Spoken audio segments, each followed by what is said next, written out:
Saint میں 27ویں آئینی ترمیم کی منظوری کے معاملے پر سیاسی سرگرمیوں میں تیزی آ گئی ہے۔ وزیر اعظم نے حکومتی اور اتحادی جماعتوں کے سینیٹرز کو آج عشائیے پر مدعو کر لیا ہے۔ ذرائع کے مطابق عشائیے کا مقصد آئینی ترمیم کی منظوری کے لیے پارلیمانی حکمت عملی کو حتمی شکل دینا اور اتحادیوں کو اعتماد میں لینا ہے۔ وزیر اعظم اس موقع پر سینیٹرز کے تحفظات بھی دور کریں گے۔ وزیر اعظم کی جانب سے تمام حکومتی اور اتحادی سینیٹرز کو دعوت نامے موصول ہو گئے ہیں۔ عشائیہ آج شام 6:30 بجے وزیر اعظم ہاؤس میں ہوگا۔ سینٹ میں 27ویں آئینی ترمیم کی منظوری کے معاملے پر سیاسی سرگرمیوں میں تیزی آ گئی ہے۔ وزیر اعظم نے حکومتی اور اتحادی جماعتوں کے سینیٹرز کو آج عشائیے پر مدعو کر لیا ہے۔ ذرائع کے مطابق عشائیے کا مقصد آئینی ترمیم کی منظوری کے لیے پارلیمانی حکمت عملی کو حتمی شکل دینا اور اتحادیوں کو اعتماد میں لینا ہے۔ وزیر اعظم اس موقع پر سینیٹرز کے تحفظات بھی دور کریں گے۔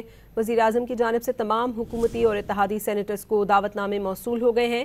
عشائیہ آج شام 6:30 بجے وزیر اعظم ہاؤس میں ہوگا۔ سینٹ میں 27ویں آئینی ترمیم کی منظوری کے معاملے پر سیاسی سرگرمیوں میں تیزی آ گئی ہے۔ وزیر اعظم نے حکومتی اور اتحادی جماعتوں کے سینیٹرز کو آج عشائیے پر مدعو کر لیا ہے۔ ذرائع کے مطابق عشائیے کا مقصد آئینی ترمیم کی منظوری کے لیے پارلیمانی حکمت عملی کو حتمی شکل دینا اور اتحادیوں کو اعتماد میں لینا ہے۔ وزیر اعظم اس موقع پر سینیٹرز کے تحفظات بھی دور کریں گے۔ وزیر اعظم کی جانب سے تمام حکومتی اور اتحادی سینیٹرز کو دعوت نامے موصول ہو گئے ہیں۔ عشائیہ آج شام 6:30 بجے وزیر اعظم ہاؤس میں ہوگا۔